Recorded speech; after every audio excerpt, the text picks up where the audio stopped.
Hey everybody, how's it going? I'm Sethum and welcome back to another video guide for Conan Exiles. Today in this video, folks, I'm going to show you how to tame and obtain the Frost Giant pet. Yes, that's a thing in the game, and this is what this video is all about. So if you folks enjoy this video, please do not forget to support me and the channel by hitting that like button. Subscribe to the channel if you're new and haven't already for more similar content from myself.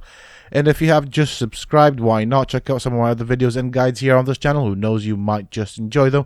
And don't forget to hit that bell icon so that you get notified when I upload new videos and content here on the channel.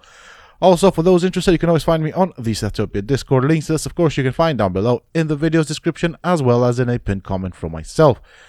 So with that being said and done, getting the Frost Giant. In order to do that, you need to get a specific horn from this lady. You equip it in your inventory and then use it to summon the Frost Giant. Now, this is, of course, a boss. As you can see, she's got 3 skulls. I will show her hit points later on. So let's whack her a couple of times and see how she takes damage. I have no special stats or attributes as such, other than it's an encumbrance build, and I'm using the Dragon Bone two-handed sword. As you can see, she does take damage quite well, but she does also have an axe there for a chance of applying bleed, which is not going to be fun at all. Plus, you have to go through the entire village to get to her. Now, very important to know is that she is also a rare spawn.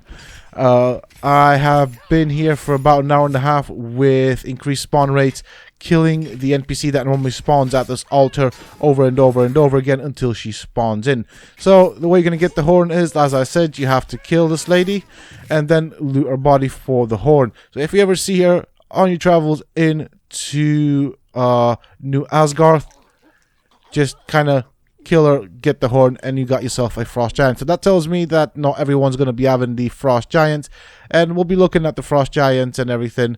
So as you can see, I am in New Asgard right there. Now I'm gonna spawn somewhere interesting. We're gonna summon the Frost Giant, and we'll have a look at what HP he's got, and then we'll see him do his thing and get him to attack several NPCs. We'll test him against your normal NPCs in the desert. Now do bear in mind, these NPCs are rather weak. So this is what the horn looks like. And so we'll put him right here now. He looks pretty cool. I like that. I mean, he kind of looks out of place in the desert, bearing in mind where he's supposed to come from. I'm just waiting for the name tag to go away. So I'll get my screenshot from this right here. And this will become the thumbnail because he looks cool.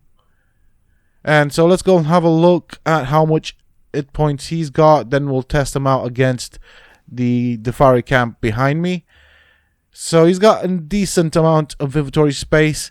These are 3 meals that he eats. Oh, here we go.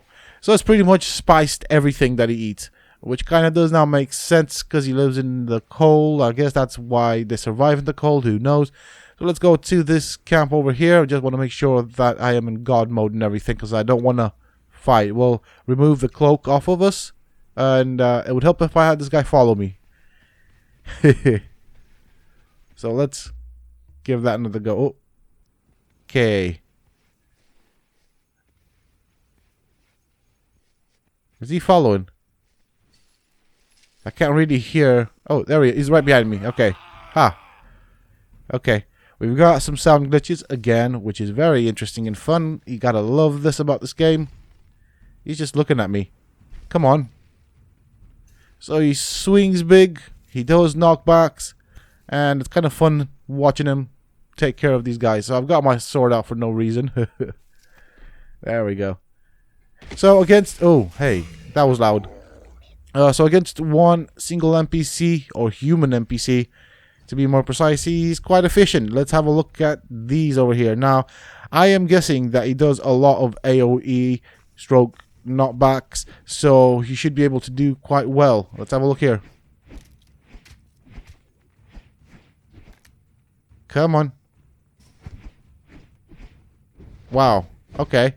That was pretty good. Now, do bear in mind, these NPCs are quite weak. So if you're going to go somewhere where the NPCs are strong, he's probably going to struggle. Especially against multiples, I'm guessing. I mean, you cannot put armor on him. You cannot change out the weapon.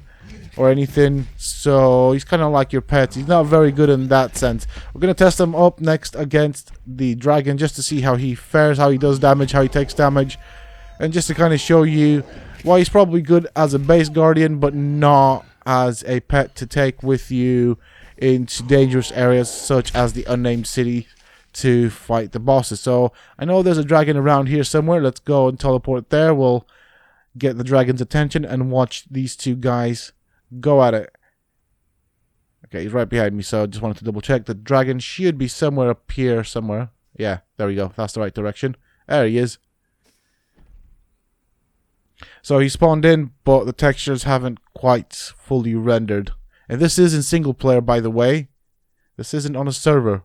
We don't have any sound because the game is funny this way. I like to do that. So let's have a look at this. Now, for those that don't know, the dragon's attacks, most of them at least, are knockbacks. So it's interesting to see if at all this guy gets knocked back, but he doesn't seem to have that effect. So the dragon's attacks do not knock him back. However, he seems to be taking quite a bit of damage and not dealing enough to actually put the dragon in any danger. So if I were to make a guess off of this, the giant would lose to the dragon quite badly. But those claw attacks are knockbacks, and yeah. So giant's clearly not affected by it, but he's not even able to cope with the dragon. So just to show you why you don't want to use this guy on your journeys. You might want to if you're not going anywhere dangerous, but if you are, just keep him at home. Next test that came into my mind is I want to see if you can get through the gates. Obviously, I know the NPCs, pets, and thralls can spawn behind you, but this is just for giggles. He doesn't know what to do. He's looking at me. And what now? He's not coming in, though.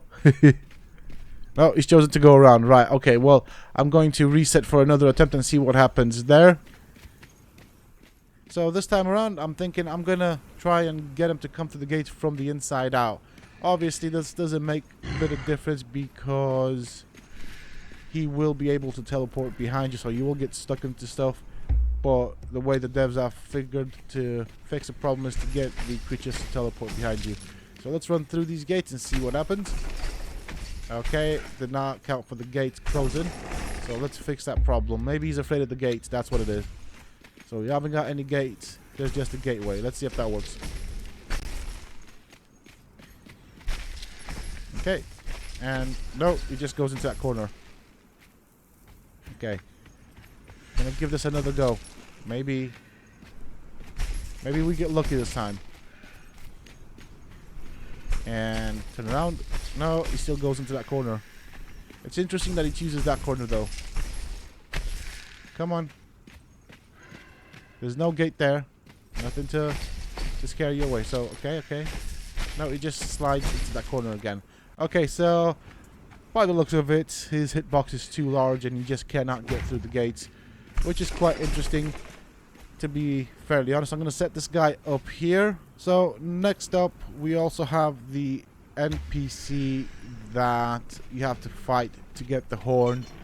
And obviously, what I'm going to do is I'm going to place her out here. Now, obviously, she is not tameable. Don't even try. You cannot knock her out. But since we can spawn her in as a tamed thrall, because that's the way the game works, we can have a look at what she looks like close up, and we can also look at her hit points and the weapon that she has, or the weapon that she uses when you fight her. So this is the weapon, these are the stats on the weapon, and that is, I'm guessing, what would be her hit points when you fight her. So not that much, but with a good bandit leader, captain, or good tamed thrall with good armor and a good weapon, it is totally doable. That is it for this video, folks. I do hope that you have enjoyed it and found it useful and informative. If you have, please do not forget to support me and the channel by hitting that like button. Subscribe to the channel if you're new and haven't already for more similar content from myself. And if you have just subscribed, why not check out some of my other videos and guides here on this channel? Who knows, you might just enjoy them. Also, remember to hit that bell icon so that you get notified when I upload new videos. And of course, for those interested, you can always find me on the Sethtopia Discord. Links to this, of course, you can find down below in the video's description, as well as in a pinned comment for myself. Until next time, stay safe, folks.